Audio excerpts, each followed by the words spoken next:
Chapter 22. Surfacing Patterns. 14th hour, 7th day, 5th month. 807, post-Heavenfall. Ariya pushed open the heavy oak door to one of the alchemy laboratories and was instantly hit by the thick and humid air that assaulted the senses, with a pungent blend of sulphur, crushed pine, and ozone.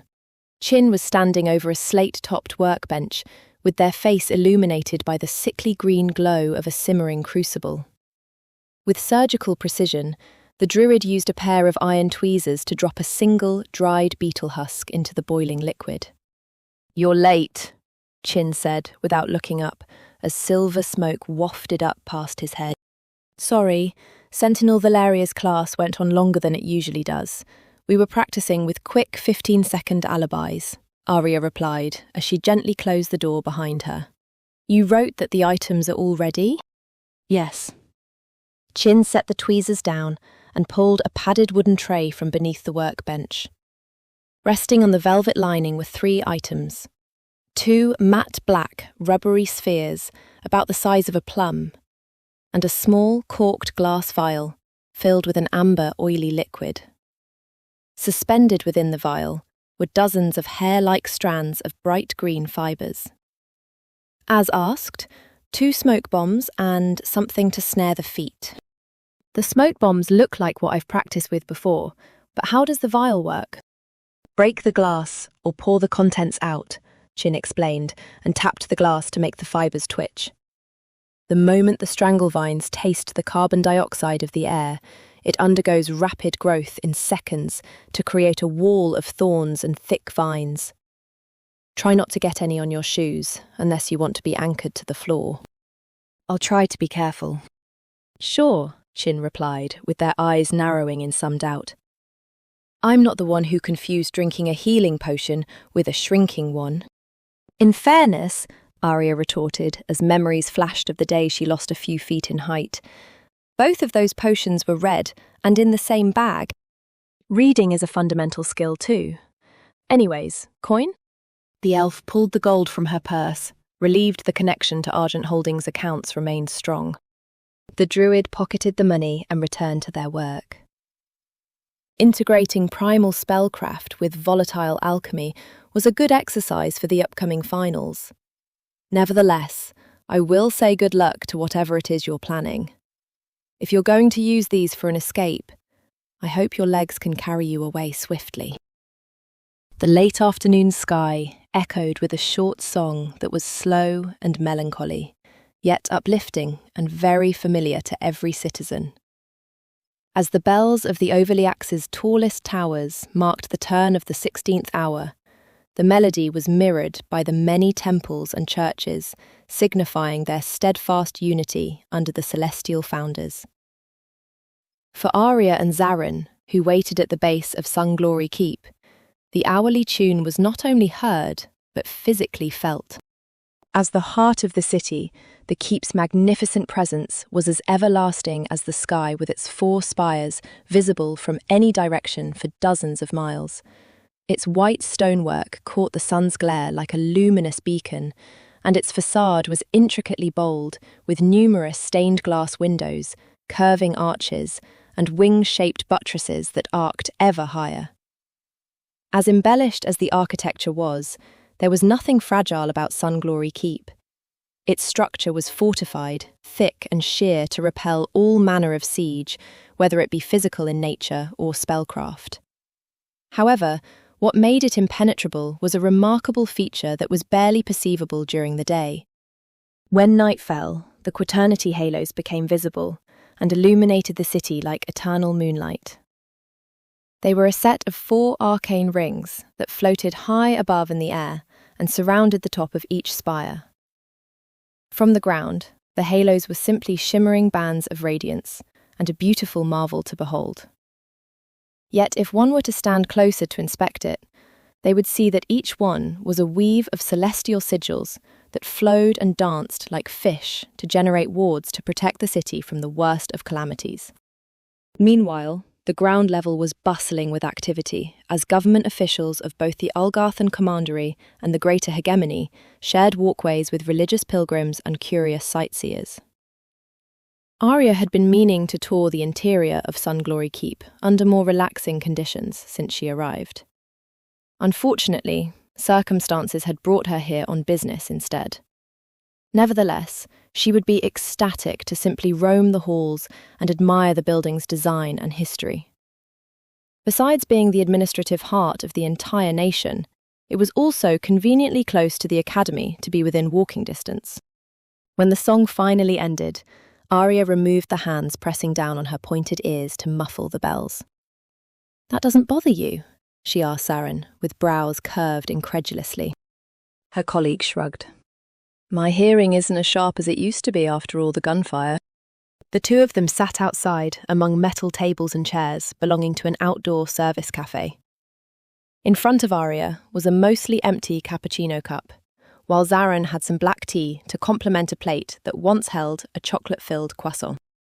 Kellen had agreed to meet with them at Sunglory Keep, despite not knowing the full extent of the investigation. Yet as the clock ran past their appointment time, Zarin and Ariya felt the extra weight warranted some refreshments, and used the lull to fawn over the grandeur of their surroundings before settling into more mundane talk. "I feel bad for Oriana," Zarin continued the previous topic that was interrupted by the hourly bell. "I'm surprised that in this day and age there are people who are still uncomfortable with interspecies relationships. It's unfortunate and uncommon, but it does happen," Ariya noted. "I could understand concerns regarding differences in lifespan or genetic and arc pattern compatibility for siring children. However, it's still hard for certain people to let go of stereotypes. There's still some within their own ancestry who will refuse to consider the possibilities of a relationship if their skin tone, fur pattern, or scale colours are different." "Do you think MTAC made the right decision by sharing the letter? If they are both serious about one another, they both deserve honesty, regardless of ill news.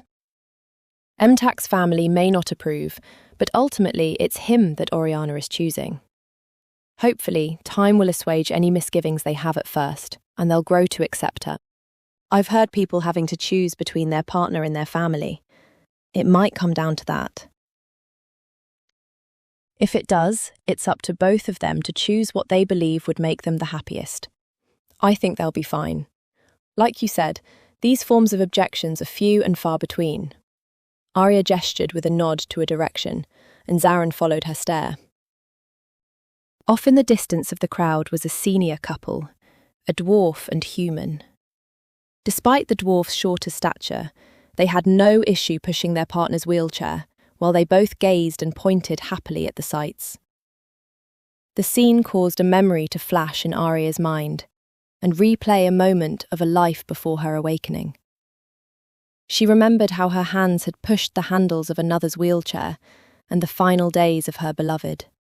Hey, I'm so sorry I'm late." Kellen appeared, rushing towards them and wrenching Ariya back to the present. Her frazzled white hair and panting breaths revealed strong efforts to make up for lost time. "I was held up by my advisor who wanted to ask about a report I've been working on. Then it became a long-winded conversation about places she travelled to and where she wanted to go next, so it felt rude to interrupt and leave. Also, I didn't realise how long it would take to get past the security." "Not to worry at all," Ariya assured. "You look very charming, by the way. I would have thought you were someone who worked here professionally." "Well, we are paying a visit to Sunglory Keep and the current capital of the entire hegemony.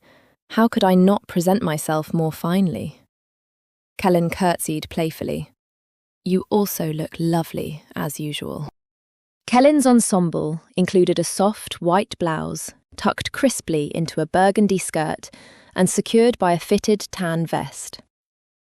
A tied red ribbon at her collar lent an additional touch of formality to her outfit. Ariya, meanwhile, wore a long Edenvalian garment of sea-foam silk, with her arms and shoulders covered by a shawl of a translucent fabric that was lightly dyed to resemble muted sunlight. Zeren, on the other hand, was dressed the most plainly, and had received no compliment from either of the women. "Anyways, what's this matter of grave regional security you wrote to me about?" Kellyn wondered. Located on the southwestern wing of the citadel, the Athenaeum of Records was marked by a massive double door with silver inlays and a smaller secondary entrance cut into one of them. Crossing the gate, the candidates were immediately greeted by a sculpture of dark stone, stretching up multiple stories past the numerous levels of bookshelves. The work of art depicted a trinity of intertwining helices, coalescing to the mind of a floating, abstract individual with their hand outstretched toward the vaulted ceiling, while holding a crystal of light. Behind them and above the double doors, a series of large windows projected light through a mobile suspended in the air. The slow, perpetual motion of the drifting coloured glasses and lenses refracted the light onto the spiralling sculpture, giving it the illusionary impression of motion. "We're truly in the house of Setin now," Kellyn gasped in awe. Around the statue, scores of individuals sat on the floor in quiet prayer and meditation. Many had textbooks, scrolls, and other forms of documents placed in front of them, in hopes their reverence would spark inspiration in their work or study. One even had a small chemistry set and glass vials, to which he held one at their forehead as he chanted incantations. "May I?" Kellyn asked if she could join the worshippers for a moment, to which Zarin and Ariya obliged. She approached a wide table placed at the base of the statue and lit an incense stick from a box that was freely given to the faithful. Upon adding her own offering to the censer of sand, Kellyn lowered to her knees and pulled out her wand to pray with the tip of the instrument touching her forehead. Wafts of smoke rose to the heights above, and the shade elf repeated words in Celestial, believing they would be carried to Thanathil, where the angels resided. She then bowed low and stood back up. "Phew, all right. I feel a bit more prepared. Shall we?" Ariya did not share the same belief of faith as Kellyn, but she respected that it gave her more confidence. Past the statue, they found themselves in the middle of a gargantuan library, bisected by a series of massive square pillars that spanned 20 feet each. Bookshelves surrounded the edges of these pillars on the ground floor, but what was most unique was how each column was hollowed out and expanded with balconies to be private study spaces. Each one was reachable by a narrow bridge, extending from the walkways along the perimeter of the floors above. Statues venerating scholarly saints were also placed at various points across the Athenaeum, emphasising its dual purpose as a place of learning as well as the worship of it. "Where to?" Zarin asked, scanning the surroundings as if lost in a forest. "Ask a librarian," Ariya suggested, as she pointed to the receptionist's desk, where two human monks snickered at each other. As they noticed the candidates' approach, the both of them returned to a more businesslike demeanour. "Setin's illumination upon you. How can I be of service?" welcomed one of the assistants. "Could you show us where the city records would be located?" Kellyn asked. "That depends on what you're looking for. Are you seeking engineering blueprints and zoning maps, city council minutes, personal records, parish registries, Personal records, please. Those will be on the floor downstairs. I can lead you there if you like." The trio accepted his guidance and followed the librarian towards the side of the Athenaeum. As they passed the cliffs of books and the brave readers and workers who dared to climb its heights by either rope or ladder, the assistant attempted to make small talk as he asked, "Where are you all from?" "Eden," Ariya answered, followed by Kellyn mentioning she was from the city, but her parents were from Nixian. "I'm from Cheselwick, northeast up the bay, so not too far from here." "I see. Is there an elven conclave happening?" "What?" Zarin asked, confused. "You're all elves." "Oh." The half-elf looked back at Ariya and Kellyn, realising the coincidence. "No, we're Sentinel candidates, researching for a project." The group's progress was punctuated by frequent detours, as Ariya plucked novels she had on her backlog from the shelves. By the time the group reached the marble stairs, She was juggling 4 books against her chest. As they descended, the open grandeur of the upper floors vanished, replaced by a claustrophobic labyrinth of branching stone corridors. They trailed the librarian down a leftward path until finally halting before a closed door of mahogany. "Here we are," the assistant pointed to a plaque which read, "Department of the City Registrar." Beyond revealed a large chamber where dozens of people patiently queued behind a service counter. "This might take a minute," Zarin noted with a heavy sigh. "Luckily, I grabbed these," Ariya remarked with a grin and patted the books. The pace of the line ebbed and flowed, depending on the complexity of the citizen's request, as well as the citizens themselves. Some individuals were more alert, prepared, and processed quickly. Others fumbled with paperwork, acted confused, or became visibly frustrated, as if the fault for any delay was not their own. As current labourers in front-facing public service jobs, Kellen and I are deeply with the workers. By the time they were at the front of the line, 40 minutes had elapsed, and Ariya was nearly 6 chapters into one of her novels. A halfling clerk wearily greeted them, without asking what the candidates needed. "Good evening," Kellen began. "We're conducting an investigation on behalf of the Sentinels and would like to see the records regarding a list of individuals." The clerk's eyes dilated for a flash at the unusual nature of the request, but she quickly remained stoic, as if it was a common occurrence. "Can I see all 3 of your identification booklets and proof of your association?"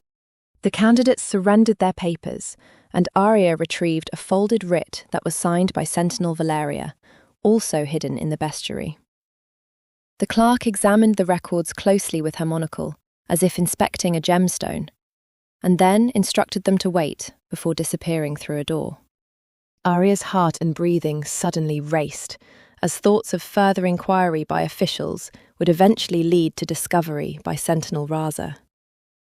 Judging from Zarin's scowl and Kellen's fidgeting, she could tell they were feeling the same anxieties. "Jig's up, time to get out of town," Kellen joked half-heartedly. Thankfully, the halfling returned, and the candidates relaxed as she returned their documents. "The lexicographer has offered some of their time to aid you in this task. I can take you to them." Kellen let out an audible gasp of delight. "I take it we should accept," Ariya said upon noticing the Shade Elf's excitement. "Very well, lead on." The candidates followed the worker back out to halls, where she led them straight to the far end of the Athenaeum, where a lonely lift at the end waited for their arrival. The halfling pulled its scissors gate back and instructed the candidates to enter. "I'll be awaiting your return," she said, before shutting them in from the outside and pulling a control lever. The lift gradually lowered, and the clerk eventually disappeared out of sight. While descending, Ariya expected to see glimpses of the passing floors through the gate's lattice. However, all that was revealed was the repetitious facade of brick after brick, and the unsettling feeling that they had been sinking for over 100 feet. Also, the deeper they went, the more they felt the ambient temperature increasing, with dry heat transmitting from below. "They better not be lowering us to a furnace," Zarin said, deadpan.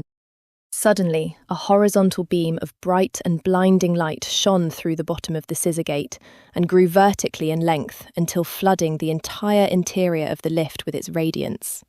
A small jolt then signalled they had finally reached the bottom.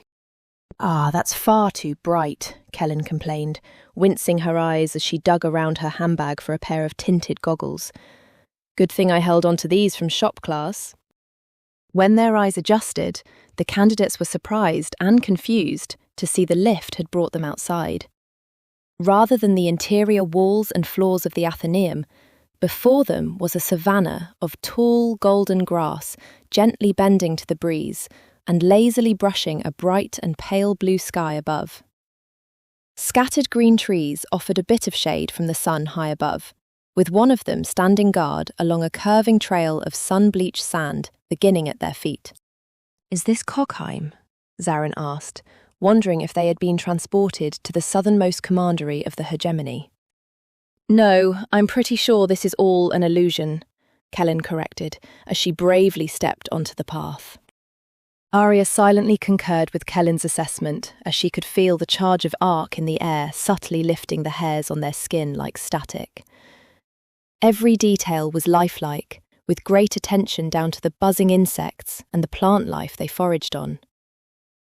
She ran her hand through the ends of the tall grass and was content to feel the tickle of each blade, rather than pass through them like smoke.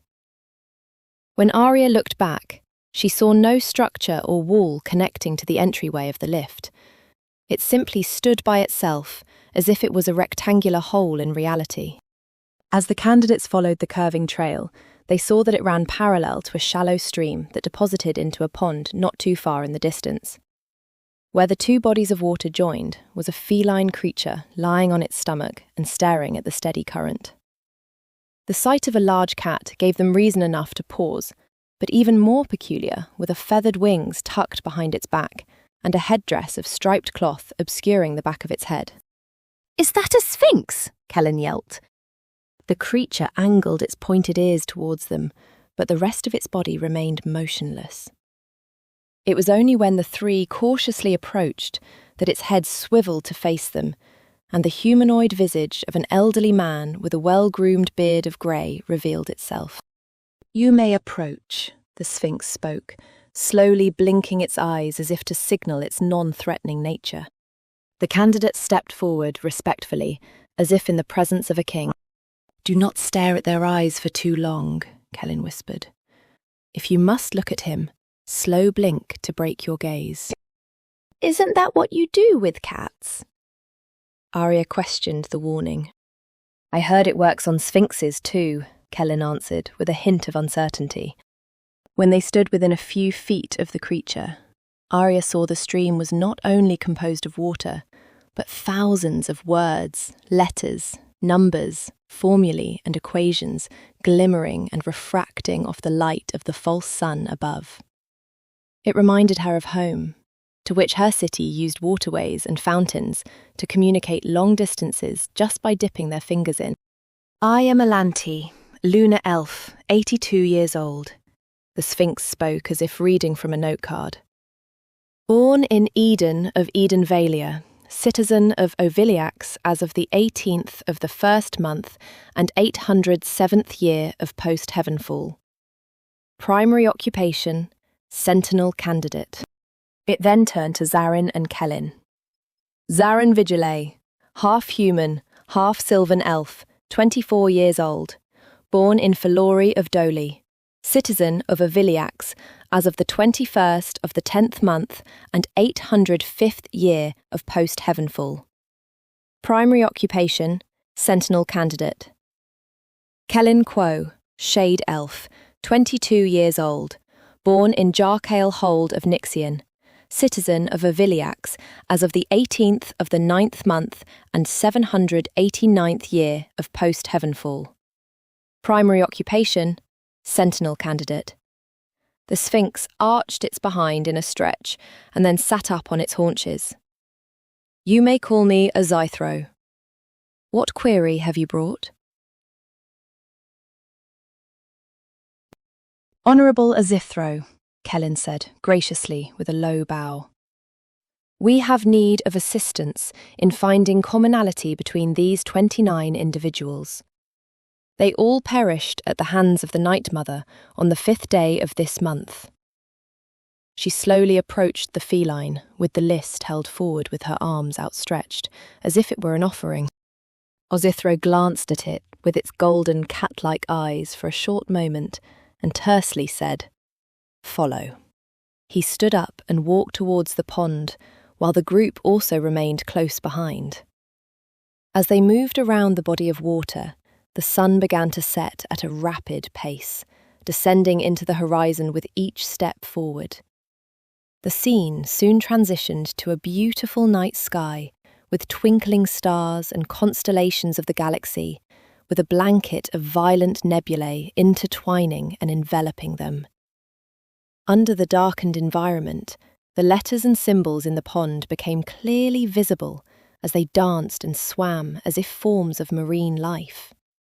yet many of them had coalesced so densely at the deeper depths that they became an intangible layer of light glowing below.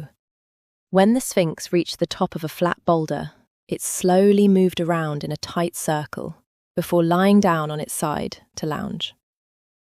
As it relaxed, multiple long strands of characters swam upwards and broke through the surface of the pond, where they shot up and formed dozens of small and illuminated geysers that misted the surroundings and caused Ariya and Zarin to take a couple steps back. Kellyn instinctively withdrew her wand and approached the edge of the pond as she glanced at the Sphinx to silently ask for permission. With a single nod and a slow blink from Azithro, she lowered herself to the ground and dipped her arcane instrument into the pool while reciting incantations. Suddenly, each of the geysers rose, fell, and twirled in a series of quick successive patterns. Setin's mind, this is incredible, Kellyn beamed as she stood up and waved her wand as she was conducting an orchestra. What do you see? Ariya shouted over the rushing water. Everything. Each spout is the personal records of one of the victims. It's all brilliantly structured and defined. I wish I had thought of this for my own work. Azithro's tail reflexively curled, as if somewhat amused. There's so much here. It's overwhelming. Business transactions, medical records, employment history, family trees, where they went to school. Couldn't Azithro find the common thread for us? Zarin inquired with his arms folded to stay warm from the misty chill. The feline lexicographer glared at the half-elf and thumped his tail in annoyance. You can't just ask a Sphinx for the answer, Kellyn retorted. He's done plenty by gathering and organising the pieces of the puzzle for us. This is his riddle, and it's up to us to solve it. How long will it take? Is there anything we can do to help? Ariya asked. I don't know. I could be lucky and find something in a few minutes, or it could take hours. I'm going to compare medical records first, and you can help me suggest some way to narrow it down if I get stuck on too broad of a topic. All of the jet streams thinned in diameter, visually showing how Kellyn had mentally interfaced with them to pass the information to what she wanted to focus on. They would then bend towards one another and merge, then separate into smaller streams. As she joined and transformed the records projecting into her mind, Zarin and Ariya moved further back to a drier spot and were mesmerised by what had unintentionally become a water fountain and lights show. I hope the Athenaeum doesn't close on us while we're down here, Zarin murmured as he watched Kellyn form a spectacle of dancing water jets. Do not worry, Azithro calmly reassured him. The Sphinx offered no explanation behind his words, yet they were somehow enough to alleviate Zarin's concern. A handful of minutes passed, followed by multiples of more. Gradually, the fascination of the pond subsided for the candidates watching the Shade Elf's work, and both of them shifted to independent activities, while occasionally offering ideas on what she could look for. Ariya returned to her novel, while Zarin explored a bit of the nearby surroundings before coming back to catch up on coursework. Even Azithro meandered away, saying he had work to attend to upstream. Over an hour later, Kellyn paused her efforts and declared she needed a break and was getting hungry. At the mere mention of being famished, a picnic blanket with food and drink had materialised a few yards away. Zarin rubbed his eyes in confusion. Is that another illusion? No, the Sphinx replied, also reappearing as if out of nowhere. The candidates gathered around the picnic blanket, and Ariya was amused to notice the offerings came from the same cafe upstairs. Azithro did not partake in dinner, and instead returned his attention to the stream. Kellyn's mental fatigue and mood improved as she finished dining, yet she still held some irritation regarding the case. Maybe it is just tied to that temple of mending, she said dejectedly, rubbing her temple. It's the simplest explanation that most of the victims have in common. However, there's a couple of them who have never visited, and neither did their direct family members. I thought perhaps there's a visiting healer they have in common, but nope. It doesn't sound like their health records are fruitful, Ariya noted. Previous generations didn't yield anything either. No, far too random of a history for that. We have people who came from different parts of the country, and even some from beyond, for that to be a common thread. What exactly do you see when you interact with the pond? Zarin asked. Imagine something like a ledger with many rows and columns. Now also imagine having multiple ones with different sets of information, but you can mentally piece, cut, duplicate, and join them together on common fields. That's what gets projected in my mind, and I can manipulate them in front of me as if it's an illusion only I can see. We have a much smaller version of this where I work, but it's more like a basin than a lake. Thank to Listeer Arcanics for making it available to more institutions, Ariya toasted casually with her glass. I'll drink to them making my life easier. Kellen mirrored the same action with a wink. Well, I'm going to get back to sifting through financial records to see if there's anything there. Maybe they fell in deep with dream hag loan sharks or something. Another hour passed, and Ariya finished the last line of the chapter in her novel. She looked up from her book and noticed Zarin had curled up and fallen asleep on the grass next to her, while the Sphinx had also compacted itself into a tight ball of its own comfort and snoozed. Ariya removed the shawl and draped it around Zarin. She could not help but smile, knowing there was truth in how he felt safe in her presence. As Ariya stood up to stretch, she heard Kellen call her over. Hey, this is interesting, the Shade Elf cried out with a grin. You remember how it took about a month or more for symptoms to become serious? I cut the records down to before that and found all these people made payments to the city treasury a while back. At first, I thought they were maybe business, licensing, or maybe inspection fees. But only a few individuals were entrepreneurs or looking into real estate. There's also the issue that these expenses were very wide in differences between costs. Were they late on paying taxes? Ariya inquired. I had that thought, but the amounts owed didn't fit their profession. There was a nobleman paying a handful of gold, while a different person in sanitation was charged hundreds. What's the range of money paid? Zarin suddenly appeared, along with a big yawn and Ariya's shawl still hanging over his shoulders. The lowest was about 2 gold pieces, while the highest was in the realm of 300 gold. Zarin chuckled with familiarity. I know what they are. They're jail fines. Kellen immediately willed the water jets to swirl and twist together until they settled into a harmonious spiral that gracefully rotated and settled like the final slow steps of a dance. Her eyes widened with triumph, as if she had finally completed a jigsaw, and she read out loud the final results of her query. Hopper, Janus, incarcerated 807, post-Heavenfall, on the 14th day of the 3rd month for burglary. Merwin, Fuong, incarcerated 807, post-Heavenfall, on the 1st day of the 3rd month for public brawling. Farn, Anna, incarcerated 807, post-Heavenfall, on the 24th day of the 2nd month for trespassing. They're all here. Every name. When Kellen revealed the address of where they were jailed, a chill swept over Ariya. That's where Coley died. Perhaps one of the wardens there was actually a dream hag. We should at least scope it out before accusing anyone, Zarin suggested. However, being a warden would be a good cover to have access to victims who can't escape behind bars. We should head to that watchhouse tonight. If they tend to be more active at night, maybe we might be able to catch them in the act, and then call the Sentinels for help if it's confirmed. Sounds like a plan. Hold on, I want to say thanks to Azithro, Kellen said. I'm not sure you should. Ariya nodded to the Sphinx, who appeared to have fallen into a deeper sleep and laid upside down with its front paws stretched outwards. The Shade Elf pouted. Good point. I'll just leave a note then.